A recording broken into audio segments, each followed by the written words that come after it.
वे protein versus east protein, आखिर इनमें से कौन है बेहतर प्रोटीन का सोर्स? ये सवाल आपके मन में भी जरूर आता होगा।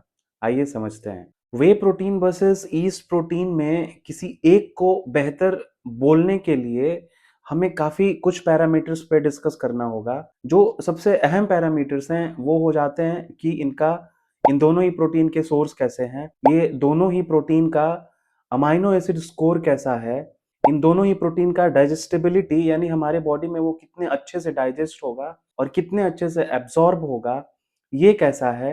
इन दोनों ही प्रोटीन का पीडीसीएएस वैल्यू यानी protein digestibility corrected amino acid score value कितना है।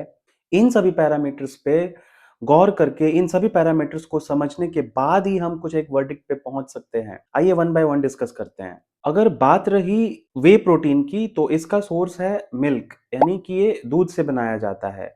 वहीं पे ईस्ट प्रोटीन एक माइक्रो ऑर्गेनिज्म यानी ईस्ट से बनाया जाता है। अगर बात करें अमाइनो एसिड स्कोर की तो दोनों ही प्रोटीन कंप्लीट प्रोटीन है, लेकिन अमाइनो एसिड स्कोर वे प्रोटीन का ईस्ट प्रोटीन के कंपैरिजन में बहुत ही अच्छा है। वे प्रोटीन हाई अमाउंट में बीसीएए यानी ल्यूसीन और भी ब्रांच चेन अमाइनो एसिड्स को कंटेन करता है, जो muscles building and muscle strength में ईस्ट प्रोटीन के कंपैरिजन में ज्यादा सपोर्ट करते हैं। Digestibility of way protein is also better than the yeast protein. अगर बात करें पीडीसीएएस वैल्यू की तो वे प्रोटीन का पीडीसीएएस वैल्यू 1 है, यानी कि ये ह्यूमंस में मैक्सिमम एब्जॉर्ब होगा और बहुत ही इजीली एब्जॉर्ब होकर के बायो अवेलेबिलिटी और अपना इफेक्टिविटी शो करेगा।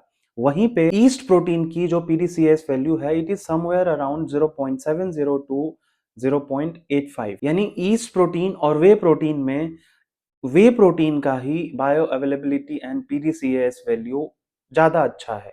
अगर बात करें एब्जॉर्प्शन रेट की तो वे प्रोटीन बहुत ही फास्टली एब्जॉर्ब होता है, वहीं पे ईस्ट प्रोटीन मॉडरेटली एब्जॉर्ब होता है।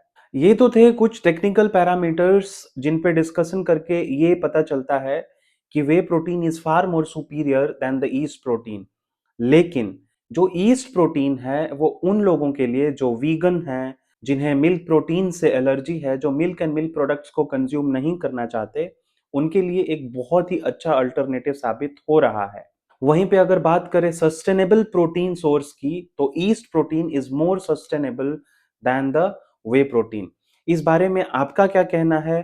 Put your opinion in the comment section below and follow Pharmacharya for more such content. Stay safe, stay healthy, and be your own pharmacharya.